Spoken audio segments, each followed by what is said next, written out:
Welcome to EXO Fleet's Insights, where every mile counts. The podcast where fleet data turns into real-world decisions.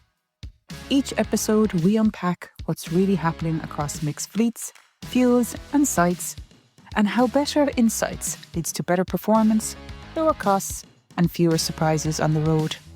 So let's get into it. Within our audience, we have fleets that are in widely different stages of their journey. Some are well into the scaling of zero-emission or alternative fuels.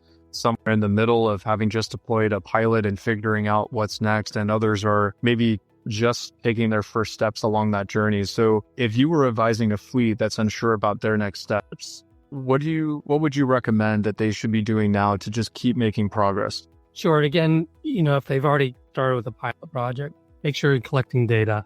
Make sure you're analyzing that data from a key performance indicator perspective, so that's going to be telling you the story. Every agency is different. Every agency's routes and service is different. Every agency's utilities are different.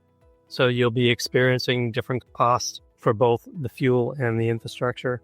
So don't consider what one agency is doing that would have direct bearing on what you're doing. You're going to need to analyze it for yourself. And then take that data and reestablish your transition plan. Consider what your alternatives are. It's never too late to switch over from one fuel type to another. Just look at the long-term impacts of that type of transition.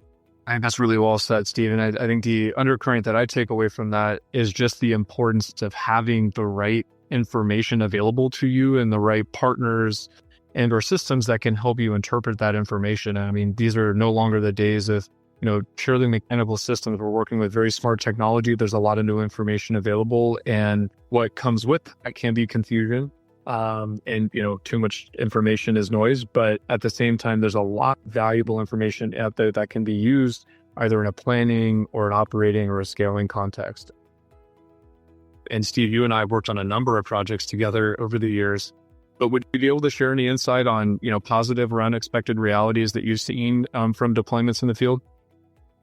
Yeah, one of my favorite metrics is a measurement of the state of charge of a bus after it completes its day. And we often find buses coming back in to the depot at 50%, 60% state of charge. And we can demonstrate that the agency has plenty of other routes to put these vehicles on and longer routes, and they're not taking advantage of the cost benefit that a lower cost of energy or a more efficient vehicle will have on their operations. So we often get people are surprised to see that this is, this result, and they can start pushing their vehicle a little bit harder or putting it on longer routes to gain the benefits that they expect to get out of these vehicles. To wrap this up, it's been a very short and brief conversation, Steve. But as always, there are a lot of gems in there for our audience. And just based on your experience, we just so appreciate you giving us the time, giving our audience your time and insight. I would just maybe ask, is there a final kind of closing thought or parting call to action that you wanted to leave with the audience today? Yeah, absolutely. Again, consider the long term here. A lot of times we go into these deployment projects and we focus on, especially pilot deployment, we focus on the vehicle, we focus on the fueling infrastructure, and focus on getting those vehicles deployed out into service. But when we look at scaling up over time, there's a whole new, what I call an EV ecosystem out there, which is needed to support this new technology. This is unlike, maintaining a fleet of diesel buses. There's a whole integration level that's taking place between infrastructure and the fleet.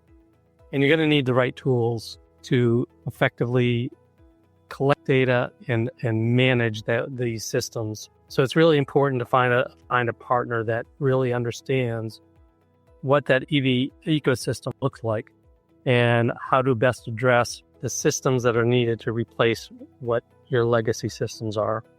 So consider that in the long run. These transitions don't affect just the fleet manager or the facilities manager. It affects everybody in the organization. It's essentially that everybody has understanding of what their role is in this transition and how they participate in this transition. I think that's so well said, Steve. I think that is one of the key things that we try to stress to prospects, customers, if you don't take anything away, it's that this is obviously a very complex challenge. And to take next steps, you have to first align as a team. And that means identifying who those stakeholders are and getting input from everybody. And while that may be tough in the long run, that is absolutely a recipe for success. Okay, Steve, well, let's bring this to a close. Again, I just want to thank you so much for you and CT, for your leadership in our industry and helping drive progress with alternative fuels, over the last 20 plus years. For our audience, if you've enjoyed this conversation, please feel free to find Steve on LinkedIn and CT at their website, ct.tv. Please subscribe, and follow the channel here. Stay tuned for more episodes for future of clean fleet operations. Again, thank you, Steve. Thank you, Gavin. If anything you heard today reflects the challenges you're facing in your fleet, get in touch with us today at ExoFleets. We're always happy to talk through real-world solutions. exofleets.com